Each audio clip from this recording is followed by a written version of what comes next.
이 시간 함께 기도하고 우리 성경 공부를 시작하겠습니다. 기도합니다. 사랑이 많으신 주님, 주님의 은혜로 또 부족한 자가 이 자리에 서서 하나님의 말씀을 또 우리 가르치는 시간을 갖습니다. 주님, 부족한 자가 전하지만 지식으로 전하는 것이 아니라 우리의 심령에, 우리의 심장에, 우리의 마음에 전해질 수 있도록 주님 역사하여 주시옵소서. 감사드리며 예수님의 이름으로 기도드립니다.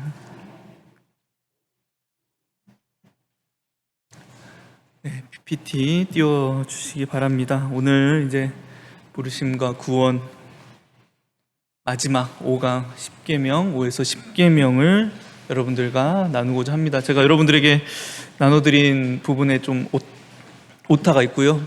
또 오늘 순서도 약간 좀 제가 또 이렇게 여러분들에게 나눠드리고 난 다음에 또 보면서 제가 다시 한 번 더 공부하다 보니까요, 순서도 조금 바꾸는 게 좋을 것 같아서요, 오늘 순서를 이렇게 바꾸고자 합니다. 여러분들 가지고 계신 강의 안에는 5에서 10계명, 제가 또 오타 냈죠. 5에서 8계명이라고 썼는데 5에서 10계명이고요. 네, 5에서 10계명이 먼저 나와 있는데, 그것보다도 고대근동 법전과 10계명의 좀 관계에 대해서 여러분들에게 먼저 말씀드리고, 이제 5에서 10계명이 그 가운데서 어떻게 이루어지는가를 나누고, 이제 마지막으로 10계명을 주신 참된 목적에 대해서 우리가 함께 나누려고 합니다. 오늘 이 함께 나누는 이 교육을 통해서요, 우리가 이웃사랑의 의미에 대해서 다시 한 번 더 생각해 볼 것이고, 또 우리가 사는 이 세상 속에서 10계명이 정말 우리에게 의미가 있는 것일까? 10계명은 그저 구약의 이스라엘 백성들에게 주신 그냥 하나의 법전은 아닌가? 이 10계명의 원리를 우리가 어떻게 이 땅 가운데서 적용해야 할지를 함께 고민해 보는 시간을 갖고자 합니다. 먼저 이 고대근동의 법전과 10계명이라고 하는 주제에 대해서 우리가 함께 나누려고 하는데요. 10계명을 저도 공부하면서 좀 우리가 함께 생각해 봤으면 하는 부분이었습니다. 모세가 시내산 위에서 하나님께 10계명을 받습니다. 우리는 그 10계명이 참 대단해 보이고, 하나님께서 주신 거니까 위대한 하나님의 계명처럼 느껴집니다. 근데 이 모세가 이 10계명을 받고 있는 이 순간, 아직 이스라엘 나라는 나라로서의 아직 형태는 갖춰지지 않았어요. 그런데 이미 그 이스라엘 주변에 나라로 세워져서 그 나라에 법전을 가지고 있는 많은 나라들이 있었다라는 것입니다. 아마도 세계사에 대해서 여러분들 관심이 많으신 분이거나 또는 고대근동 문화에 관심이 있는 분들은 이 이름을 한 번쯤은 들어보셨을 겁니다. 함무라비라고 하는 인물인데요, 이 사람의 이름보다도 이 함무라비 법전에 대한 이 기둥 같은 거는 이 함무라비 법전이라고 해요. 그래서 루브르 박물관에 이 메소포타미아 유물로 이제 가지고 있는 법전인데요, 이 기둥 안에 많은 그 아카드어로 해서 법이 쓰여 있습니다. 그래서 메소포타미아 지역에서 쓰였던 법. 근데 여기에서 이제 특히 우리가 많이 유명하게 알고 있는 것은 동해복수법입니다. 바로 눈에는 눈, 이에는 이라고 하는 그 법이 있다라는 거죠. 함무라비 법전이라고 하는 것이 이 10계명이 주어지기 이전에 이미 있었습니다. 그리고 이 함무라비 법전보다 더 일찍 있었던 것이 우르남무 법전이라고 하는 더 고대에 있었던 그 히타이트 지역에서 쓰여졌던 법전입니다. 그래서 토판에 기록이 되어 있고요.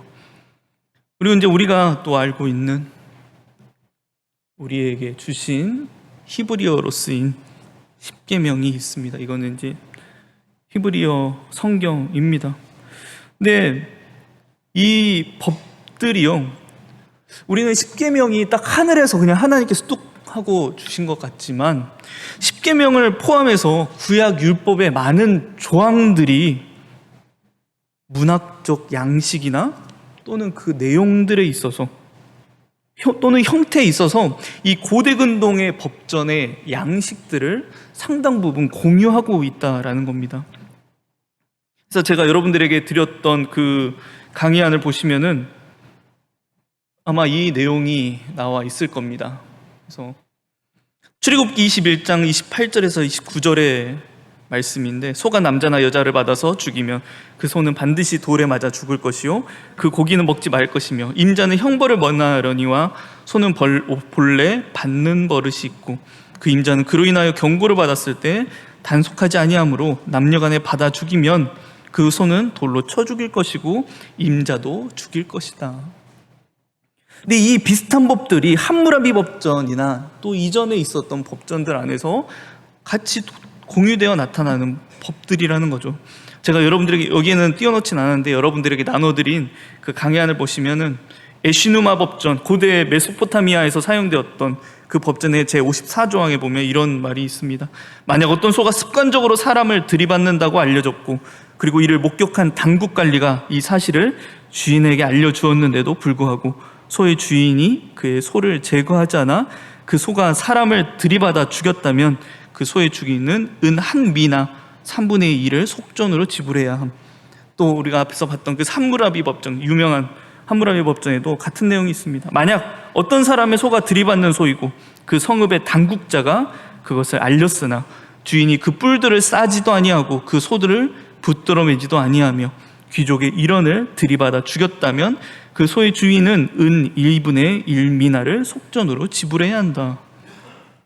그리고 수메르 유적 중에 그 슈르파크의 가르침이라고 하는 내용이 담긴 토판에는요, 오늘 우리가 함께 나눌 이 10계명, 5에서 10계명과 비슷한 내용, 거의 형태를 같이 하는 내용들이 담겨 있다라고 해요. 우리는 이 세계사와 이 성경의 내용을 함께 만날 때 혼란을 일으킵니다. 그렇다면 무엇이 먼저일까라는 그 혼란이 찾아오죠. 먼저 기록된 에시누마 법전, 함무라비 법전, 그러면 10계명이 그 성경의 내용이 그 법전들의 내용에서 따온 것일까? 이 문제인 거죠. 뭐가 원조일까? 우리 여러분들 여행지 같은 데 가면은 그 지역에 어떤 특산물로 만드는 식당들이 있잖아요. 그러면은 꼭 이런 단어가 붙어 있더라고요. 무슨 원조 할머니 곰탕. 근데 또 바로 옆에 한 5m 가서 보면은 원조 곰탕집. 또 옆에 가서 보면은 원조 곰탕집. 이렇게 원조가 이렇게 많이 있는지. 많은 사람들이 자기들이 내가 원조다, 이 곰탕의 레시피는 내가 원조야라고 서로가 주장을 합니다. 그런데 원조는 원래 몇 명이에요? 한 사람입니다.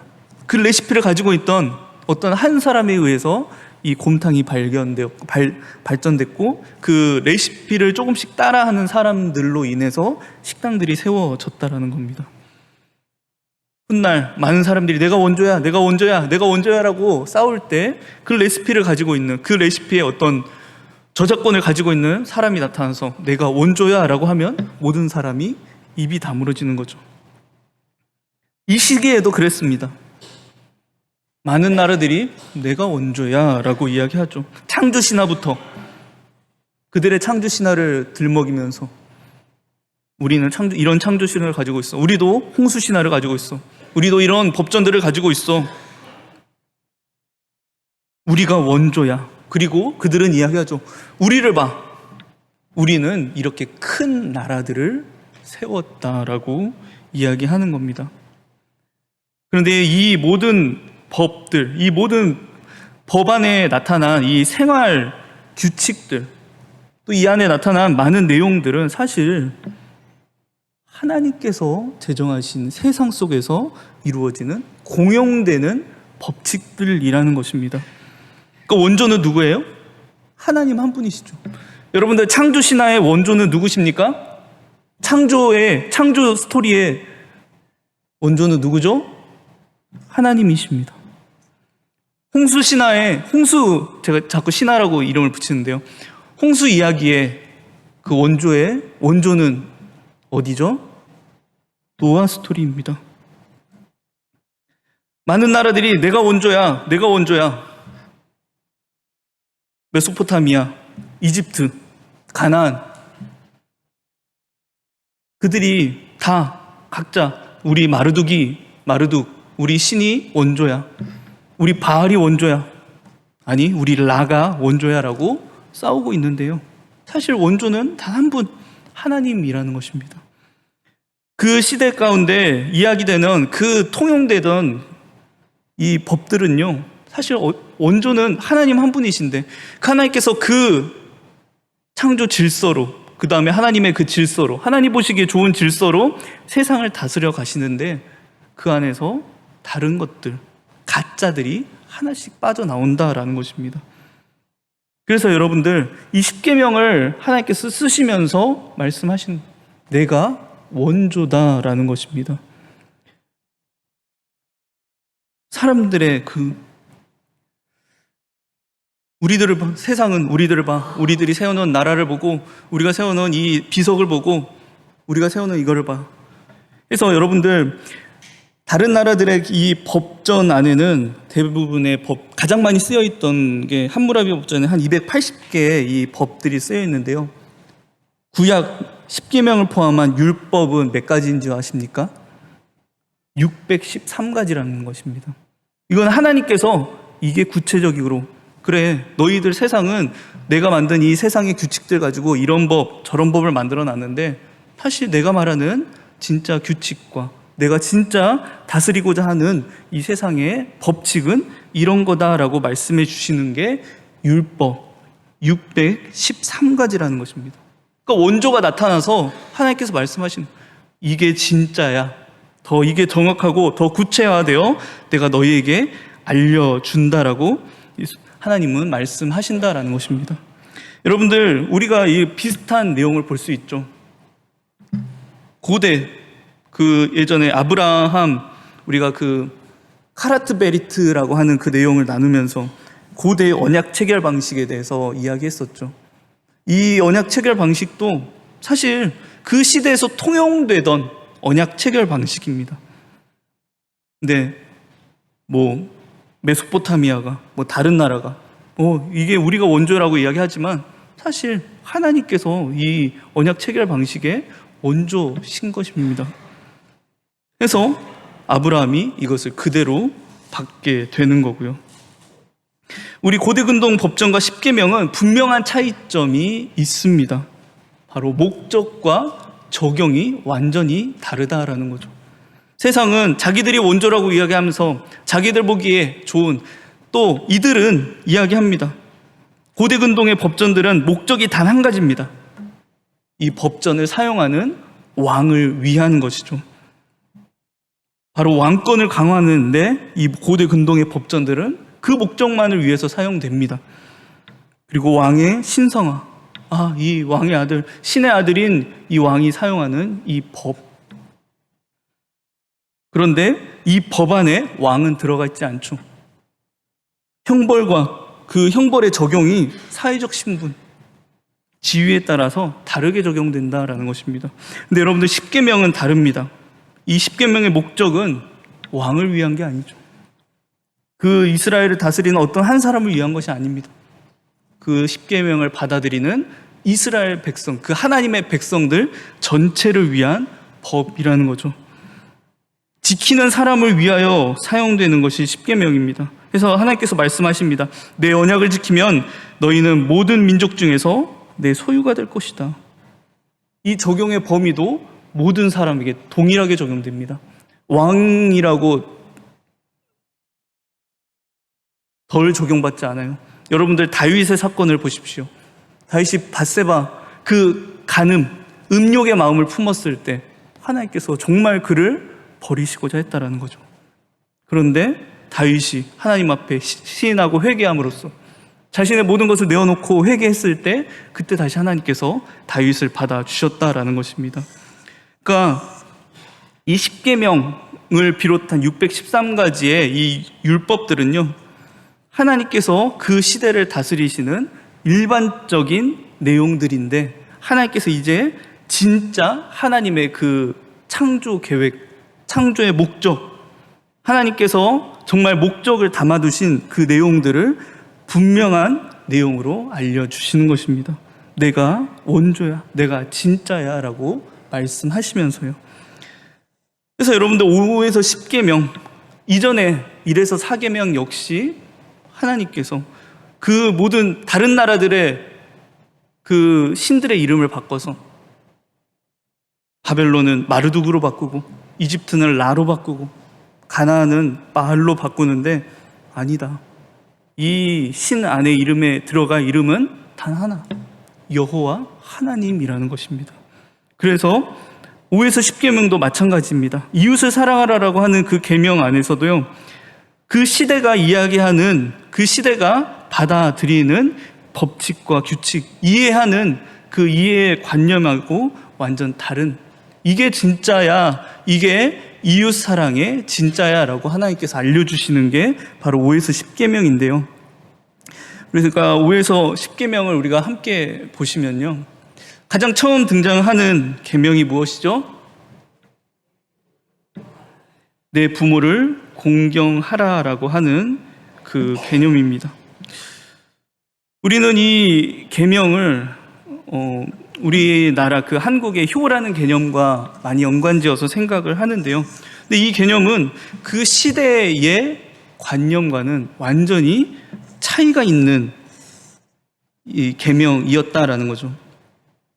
여러분들, 이 내 부모를 공경하라라고 하는 이 말씀을 히브리어로 쓰면 이렇게 쓰이는데요.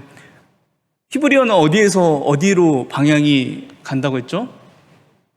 오른쪽에서 왼쪽으로. 그래서 이 말씀을 이렇게 읽을 수 있습니다. 카벳, 엣, 아비크, 벳, 임카. 이 말은 이렇게 이야기합니다. 처음, 공경하라. 제가 그 히브리어 순서대로 이 말을 그냥 원래 순서대로 제가 말씀드리면요, 공경하라 너의 아버지를, 그리고 너의 어머니를. 우리는 그냥 부모라고 하는 이 표현이 그냥 아무렇게 어렵지 않는 표현으로 받아들여지는데요.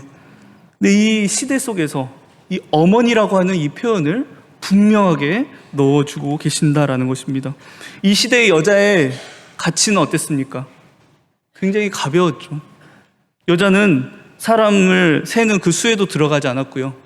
특히 이 시대 가운데 통용되던 아내의 그 개념이 무엇입니까?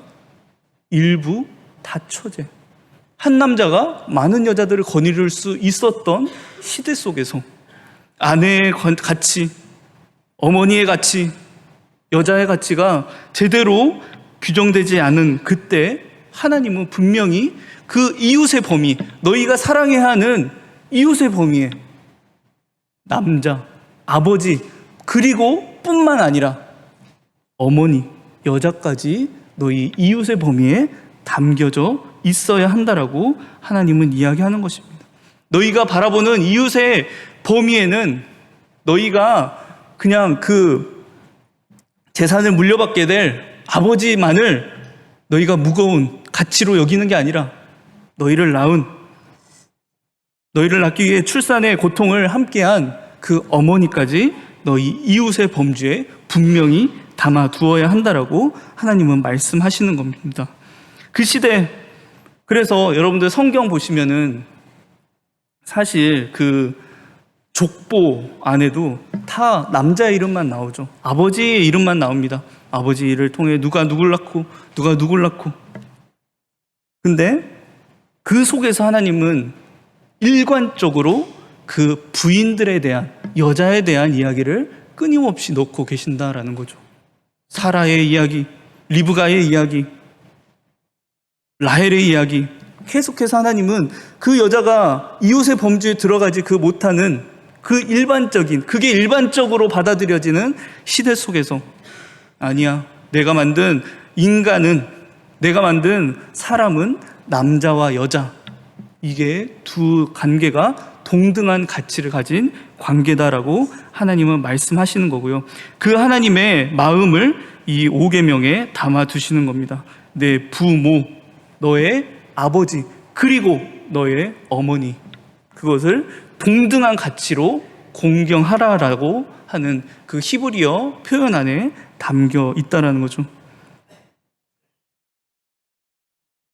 또한 이 5에서 10계명은 다, 그리고 이 1부터 10계명은 사실 모두가 창조 질서의 연장선이라고 여러분들 보시면 됩니다.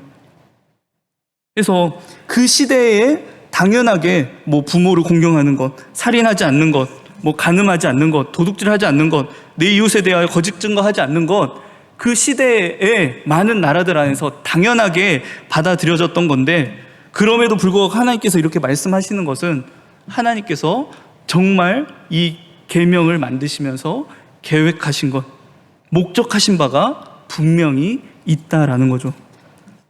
그래서 특별히 그 이웃을 너희의 범주 안에, 너희가 이웃 사랑의 범주에 너희 이웃을 담을 때 남자와 여자, 어느 한 명도, 누구 한 명도 소홀한 가치로 다루지 말라라고 하나님은 말씀하십니다.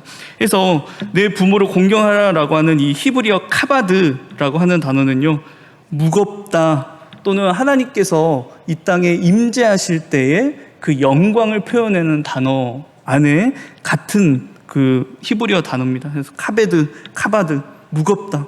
부모를 그냥 가벼운 존재로 여기지 말고 너의 삶에서 가장 무게 있는, 너의 삶의 무게추를 정하는 존재로 이 부모를 받아들이라.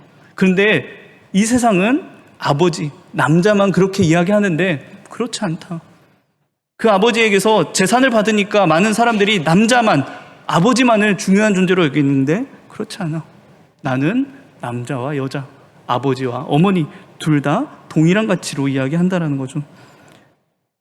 그 가치가 얼마나 더 가치 있냐라는 것을 레위기 19장 3절에서 하나님은 이렇게 말씀하십니다. 너희 각 사람은 부모를 경외하고.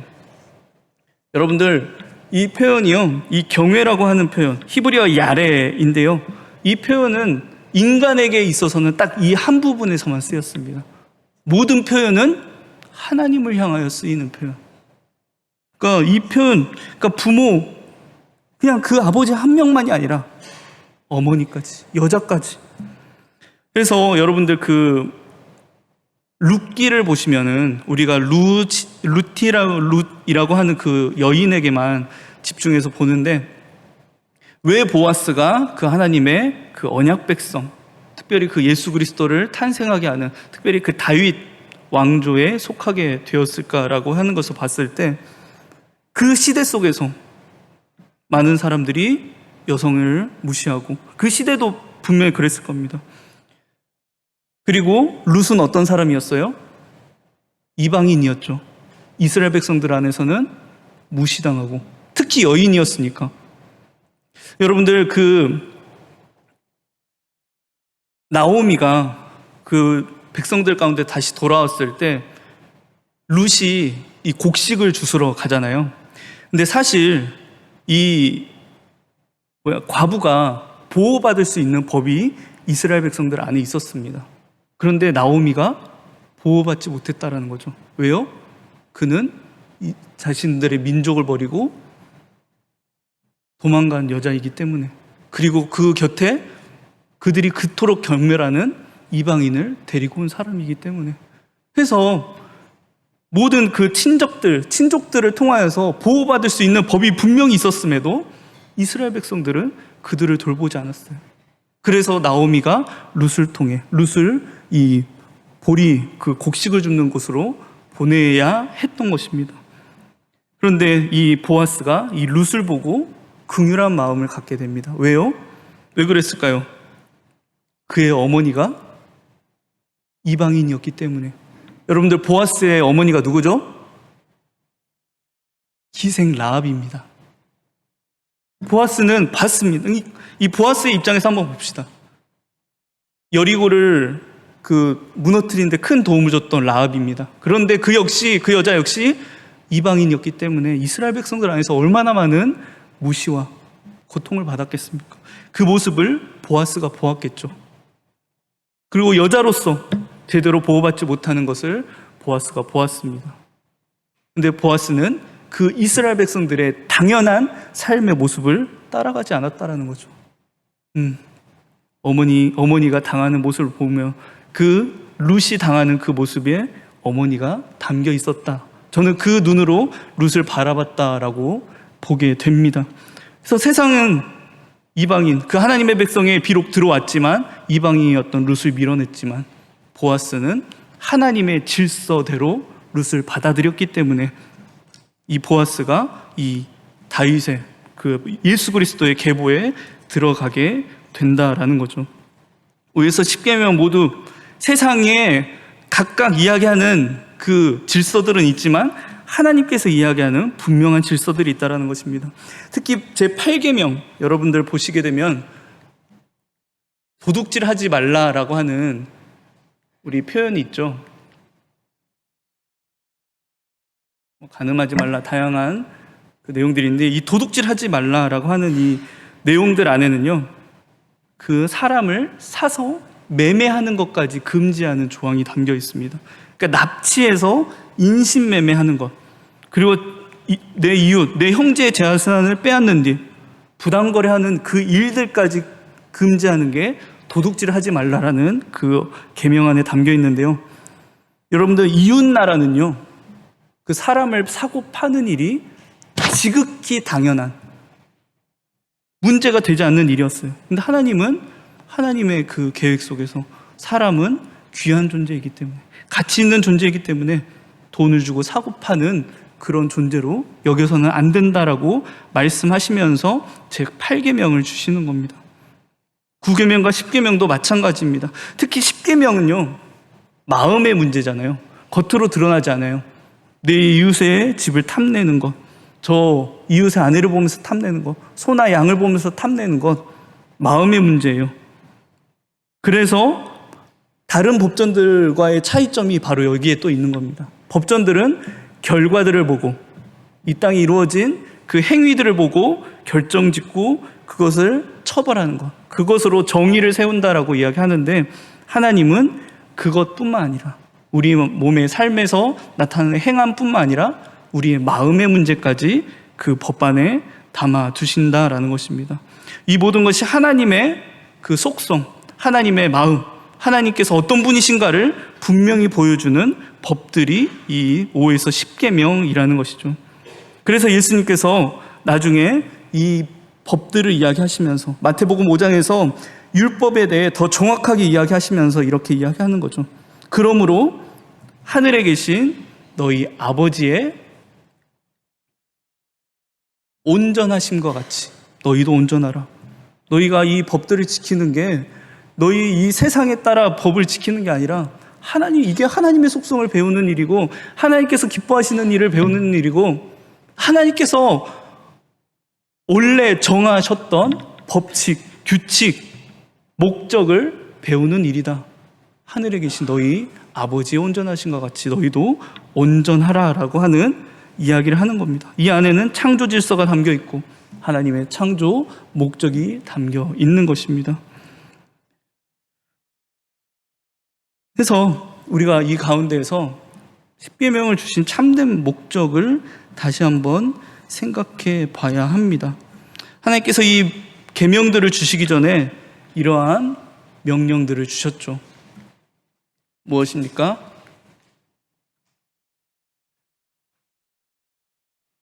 출애굽기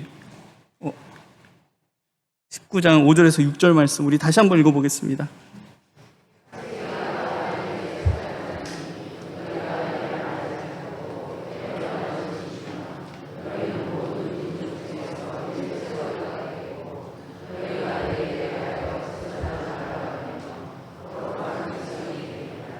네. 이스라엘 백성들이 이스라엘 나라가 속해 있는 지형을 여러분들 보시기 바랍니다. 아래로는 이집트, 강력한 이집트 제국이 있고, 위에는 강력한 수메르, 바벨론 문명이 있어요. 그리고 그 이스라엘 지역을 둘러싸고 가나안 문명들이 많이 있습니다. 그래서 블레셋, 미디안, 수많은 민족들이 둘러싸여 있는 형세로 이스라엘이 그 가운데 있어요. 이 가운데에서 이스라엘의 역할이 무엇인가? 그것을 하나님께서 말씀해 주시는 게 바로 출애굽기 19장 5절에서 6절 말씀. 무엇이라고요? 제사장 나라가 되고 거룩한 백성이 되는 것입니다.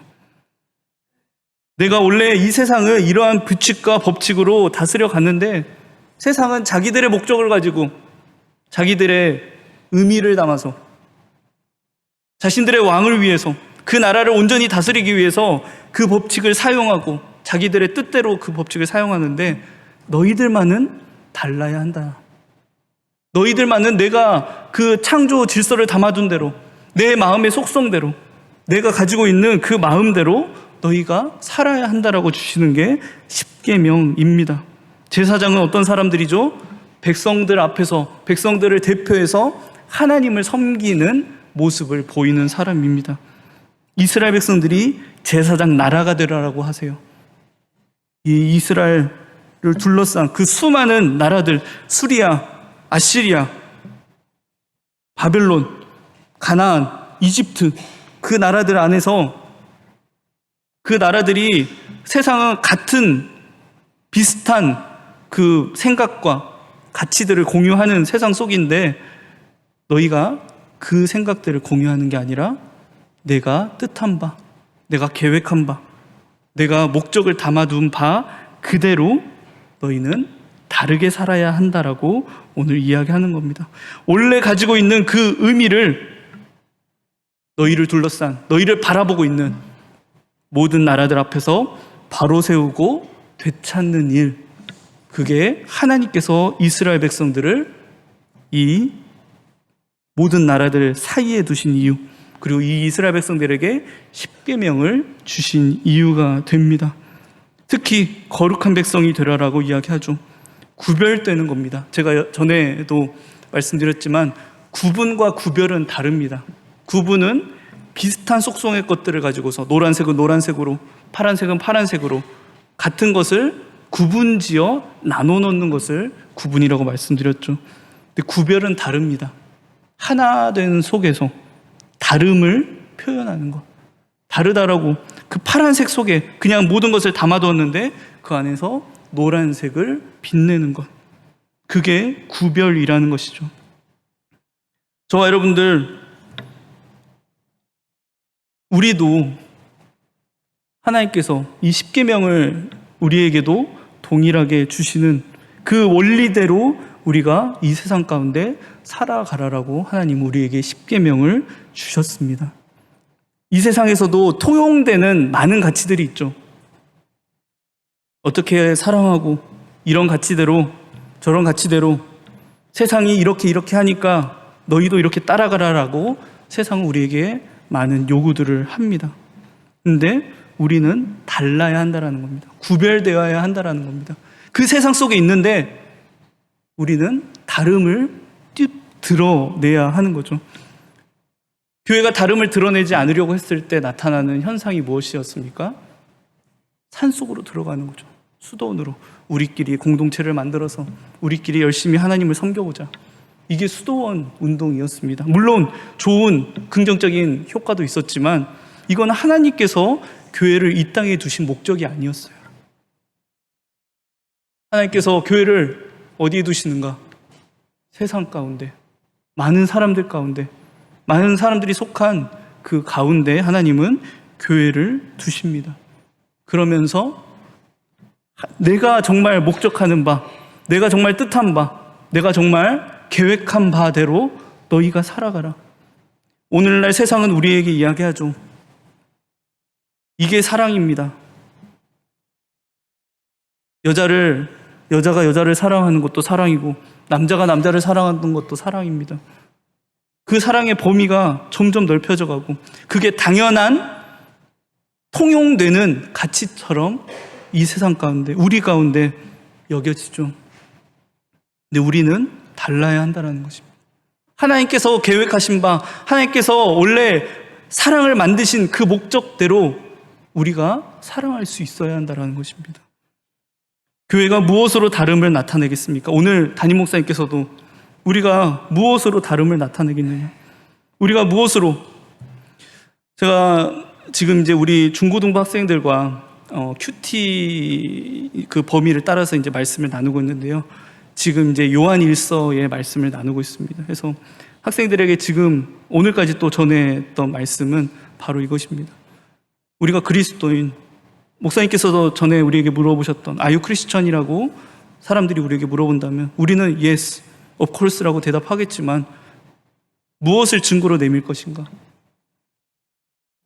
성경책을 들고 교회로 가는 것, 기도 열심히 하는 것, 기도 물론 열심히 해야 되고요. 큐티 열심히 하는 것, 그거는 세상에 있는 많은 교회들도 당연히 한다. 근데 우리가 정말 달라야 하는 것은 단 한 가지, 사랑하는 것.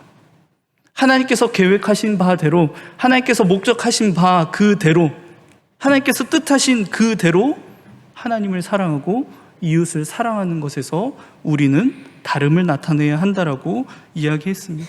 세상의 많은 가치들, 세상에서 통용되는, 오늘날에도 통용되는 다양한 가치들, 뭐 살인하지 않아야 되는 거 당연하고, 간음하지 않아야 되고, 도둑질하지 않아야 되는 거 당연하게 통용되는 그 속에서 우리는 무엇으로 다름을 나타내시겠습니까? 하나님께서 정말 기뻐하시고 뜻하신, 하나님께서 정말 목적하신 그 뜻은 무엇이겠습니까? 저와 여러분들 십계명을 그냥 고대 과거에 그냥 하나님께서 그냥 어느 한 하나님의 백성들에게 주신 어느 한 법전이라고 생각하지 마시기 바랍니다. 오늘 이 시간 우리에게 동일하게 주시는, 그런데 세상과 동일한 이야기들인데 그 안에 담겨 있는 분명한 하나님의 뜻을 발견하는 저와 여러분들 되었으면 좋겠습니다. 우리는 어떤 교회입니까? 우리는, 제가 이제 집에서 출발해서 이제 교회를 오려면요, 이 교회가 항상 보입니다. 성대시장에서 멀리 크게 솟아있는 교회.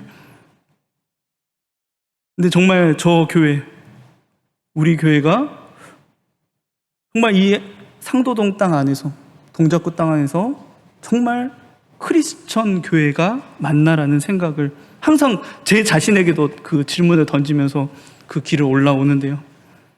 나는 정말 다름을 가지고 있는가?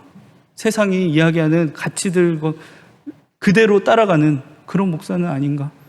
나는 다름을 이 성도들 앞에서 드러내고 있는가? 그런 질문을 항상 던지면서 이 자리에 나아옵니다. 저와 여러분들, 우리 정말 수도원적인 교회가 돼서는 안 됩니다. 우리가 높이 세워놓았던 울타리, 물론 서로를 지키기 위해 세워놓았던 울타리인데요, 울타리 다 치우고 장막 다 치우고 우리 제일성미교회 이제는 이곳에서 훈련받은 그 하나님의 분명한 말씀을 들고 세상으로 나아가야 한다는 것입니다. 이 상도동 땅으로, 동작구 땅으로, 서울 땅으로, 대한민국 땅으로, 세계로, 그리고 그 세상 속에 속해서 그 세상이 이야기하는 가치와 원리를 따르지 않고 하나님께서 좋다라고 말씀하시는, 하나님께서 선하다라고 말씀하시는 가치와 원리를 따라 사는 저와 여러분들 되기를 소망합니다.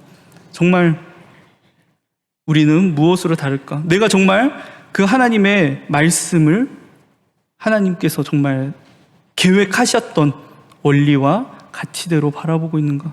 아니면 그냥 세상이 이야기하는 그 가치가 편하니까, 그 가치가 더 화려해 보이니까, 그 가치가 더 커 보이니까 우리는 그 가치를 쫓아가고 있는가? 저와 여러분들 십계명이 주신 참된 목적을 생각하시면서 내가 내 삶 속에서, 또 이 세상 속에서 이 십계명을 어떻게 적용하며 살지, 어떻게 다르게 살지를 고민하는 저와 여러분들 되기를 소망합니다. 저와 여러분들, 오늘 이 말씀을 읽으며 오늘 마치도록 하겠습니다. 예수님께서 우리에게 명령하신 바입니다. 우리 함께 이 말씀 함께 읽어보겠습니다.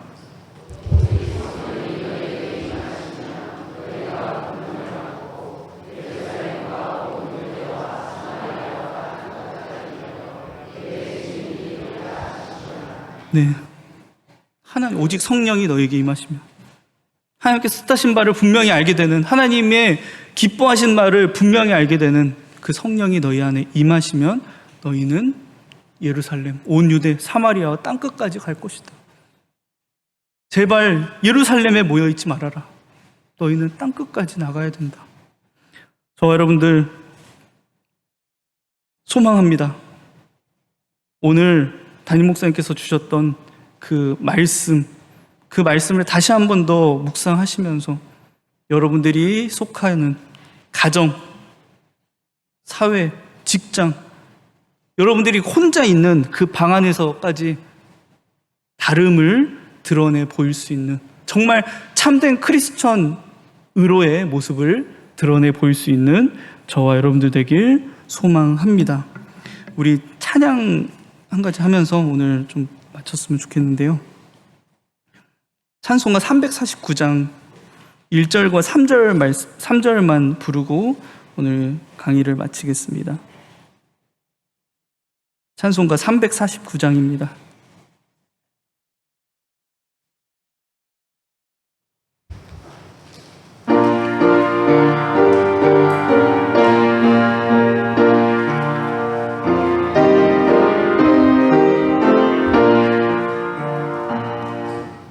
나는 예수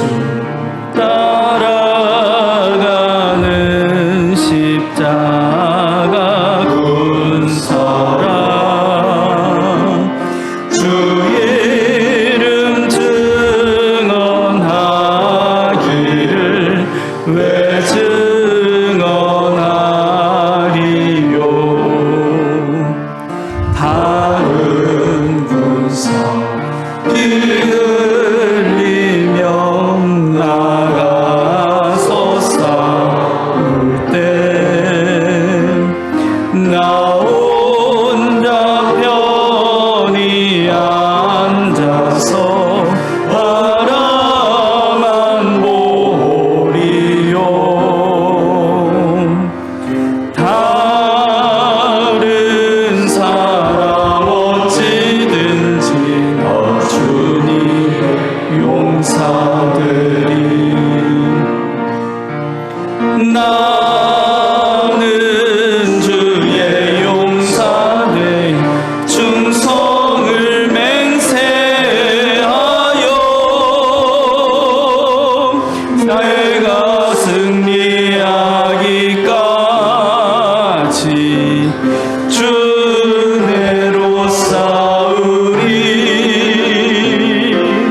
주님의 용사는 내게 주의 일 맡기소서 3절입니다. 그 승리의 영광 위에 싸워야 하리라 주 말씀 나의 힘되니 겁낼 것 없도다 모든 싸움 이긴 후에 그날이 이르면 승전과 높이 부르며 큰 영광 누리리 다른 사람 어찌든지 나 주님 용사들이 나는 주의 군사들 충성을 맹세하여 내가 승리하기까지 주 내로 싸우리 주님의 용사는 내게 주의 일 맡기소서. 제가 기도하고 강의를 마치겠습니다. 하나님, 감사드립니다. 이 강의를 마치면서 우리의 삶은 어떠하였는지, 우리의 지난 날은 어떠하였는지 우리가 다시금 돌아봅니다. 그저 세상을 쫓아가기에 급급하지 않았던 모습은 아니었는지, 세상이 보여주었던 그 화려함과 세상이 당연하다라고 이야기했던 원리와 가치대로 우리가 그것에 맞춰 살아가기 위해 급급한 삶은 아니었는지 주님 이 시간 우리의 모습을 주님 앞에 고백드리며 시인하고 회개합니다. 주님, 하지만 이제부터는 정말 주님께서 바라시고 원하시는, 하나님께서 정말 창조 때부터 이 땅 가운데 담아 두셨던 그 하나님의 목적과 하나님의 계획대로 우리가 이제는 그 뜻을 따라 살아가기를 정말 소망합니다. 우리가 속한 이 세상 가운데 우리의 공간을 따로 만드는 것이 아니라 이제는 우리의 그 공간을 깨고 세상으로 나아가 우리가 속한 그 모든 곳에서 구별된 삶, 정말 제사장 나라 거룩한 백성으로서의 삶을 온전히 살아갈 수 있도록, 그래서 정말 우리가 하나님의 백성, 크리스천임을, 정말 하나님의 소유된 자들임을 정말 온전히 드러내며 살아갈 수 있도록 주님 인도하여 주시옵소서. 함께 나눈 그 말씀을 잊지 않고 세상 속에서 정말 다시금 그 말씀을 우리의 양분으로 삼고 정말 항상 하나님께서 뜻하신 바대로 하나님 기뻐하시는 모습대로 살아갈 수 있도록 주님 인도하여 주시옵소서. 감사드리며 예수님의 이름으로 기도드립니다. 아멘.